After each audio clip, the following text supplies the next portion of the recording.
Hi everybody and welcome back to the last part, that's right, episode 8 in our Beginner's Guide to Photography, the series that teaches you how to take control of your camera so you get the results you want. Can you believe it, Amelia, the last episode? I know, Dad, sad times, we better make this a good one. Yeah, well, we'll try our best. And now, last week I did promise there was going to be no technical stuff in this episode, right? But there is just one more thing I'd like to show everybody on their cameras. Oh, you must, Dad. Known as creative mode, picture mode or picture stars, all modern cameras give you this capability to change the characteristics of your sensor in terms of contrast, sharpness and saturation. It's like choosing the film that's going to go into your camera, but instead of you having to decide how to set that sensor up, it just categorizes these options into specific photography genres, such as landscape, portrait, black and white, etc. By knowing which one to set, it can really transform your picture, and what could have been a very flat, boring looking landscape can suddenly turn into a vibrant, punchy, colourful landscape, and a dreary scene can be transformed to black and white and really tell a completely different story. Okay, but enough of the technical now, it's time to look at composition and our top 10 tips. Tip number 1, the rule of thirds. Probably the most well-known compositional technique is the rule of thirds. Originated from the art world, its purpose was to divide your scene up into a grid, helping you to balance everything that's in it. The horizontal lines are there to guide you away from putting your horizon in the middle of the frame, and instead encourages you to place it on the top or the bottom third, which is a lot more pleasing to the eye. The vertical lines that then create crosshair sections are a guide for you to place subjects of interest in that area, because of course we're tempted most of the time to put those subjects right in the middle. Most cameras and even smartphones now allow you to place a grid overlay in the viewfinder or screen before you take the picture, which can be a really handy tool.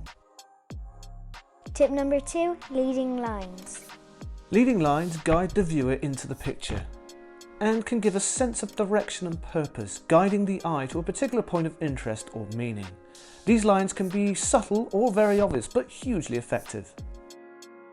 Tip number 3, focus on the eye. In any portrait of people or animals, it is always best to focus on the eye. We are naturally drawn to look at the eyes first. So when it comes to a living creature, if the eye is unsharp, it is immediately obvious and can be very disappointing. Tip number 4, subject off center. When taking any pictures of a specific subject, we can be tempted to put it in the middle of the frame. Older, less sophisticated cameras have of course encouraged us to do this, as this is where they would normally focus first. Putting your subject off-center can have a big impact on your image, particularly with wildlife, where as long as the animal in question is looking into an empty space, it gives you a much better sense of their environment. Tip number 5, pattern and texture.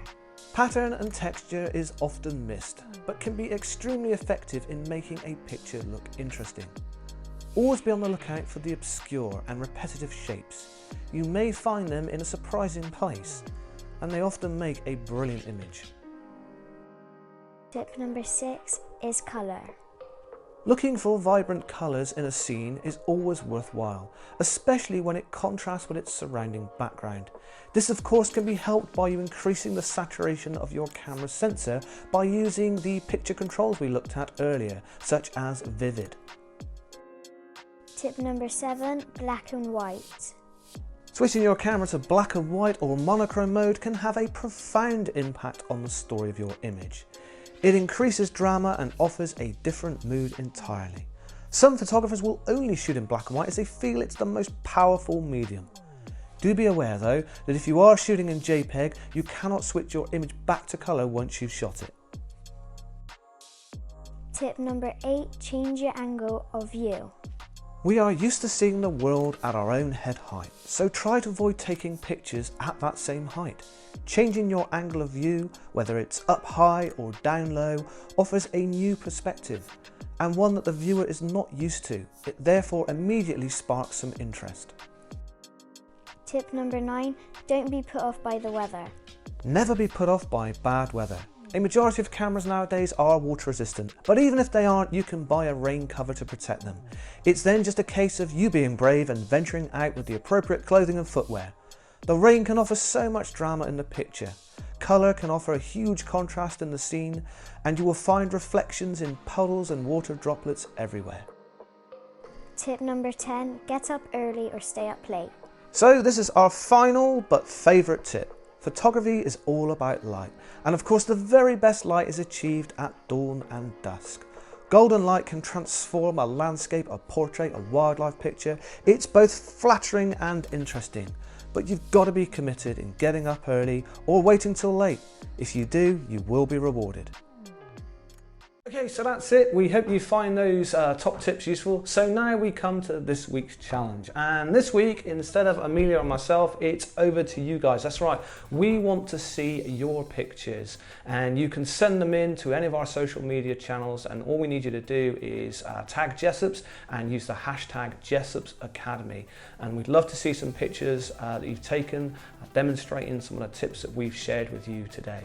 Thank you so much for watching not only today's video but this whole series.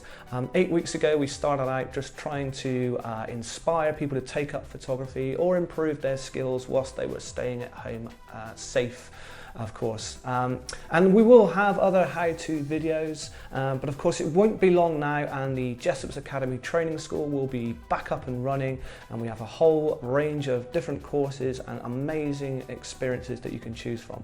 And don't forget that you do have a 12-month booking window for any of our courses that you have purchased.